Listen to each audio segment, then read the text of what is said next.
చూపిస్తేనే అది రీచ్ అవుతది.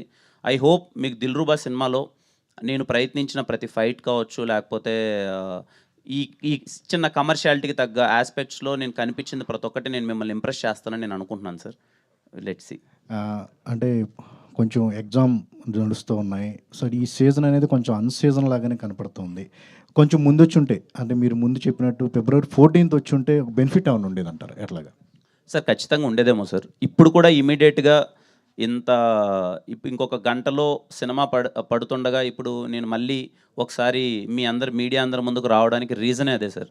అందరూ ఏంటంటే ఈ సీజన్ ఇలా ఉంది గదా! ఏంటి సినిమాల పరిస్థితి? థియేటర్‌కొచ్చి అందరూ చూస్తారా? ఇది ఎగ్జామ్స్ అనే సీజన్ ఉంది. మేమెందుకొచ్చామంటే యాస్ ఎ యంగ్ టీమ్ మేమందరం ఒక కొత్త ప్రయత్నం చెప్పాం.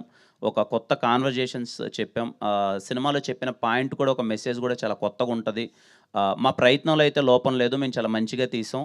అందుకే మళ్ళీ మిమ్మల్ని ఒక్కసారి ఇదిగో సినిమా రిలీజ్ అవ్వబోతుంది. మేము మంచి సినిమా తీసాం. మీ టైమ్‌ని వేస్ట్ చేయం. మీ మనీని వేస్ట్ చేయం. Please come and watch in theatres అని చెప్పడానికే ఇప్పుడు మళ్ళీ ఇంకొకసారి మీ ముందుకొచ్చాను సార్. బేసిక్‌గా సమ్మర్ సీజన్ అంటేనే సినిమాల సీజన్ లాగా ఉండేది. అలాంటిది ఇప్పుడు సమ్మర్ సీజన్ అంటే ఐపీఎల్ అయిపోయింది. మీరు గూడా మొన్న క్రికెట్‌ని చాలా ఆస్వాదించారు ఫైనల్‌ని గూడా. ఆ వీడియో చూసాం. సో, అంటే ఈ సినిమాల వ్యవస్థ అనేది ఇప్పుడు క్రికెట్ వల్ల చాలా ఎఫెక్ట్ అవుతుంది మన సినిమాలో అని చెప్పేది ప్రధానమైన ఒక ఫిల్మ్ మేకర్‌గా గాని, ఒక ఆర్టిస్ట్‌గా గాని సమ్మర్ సీజన్ అనేది సినిమాలకు దూరం అయిపోతుందని చెప్పేసి ఏమన్నా అనిపిస్తుందా మీకు? ఏమో సార్ నేను నిజంగా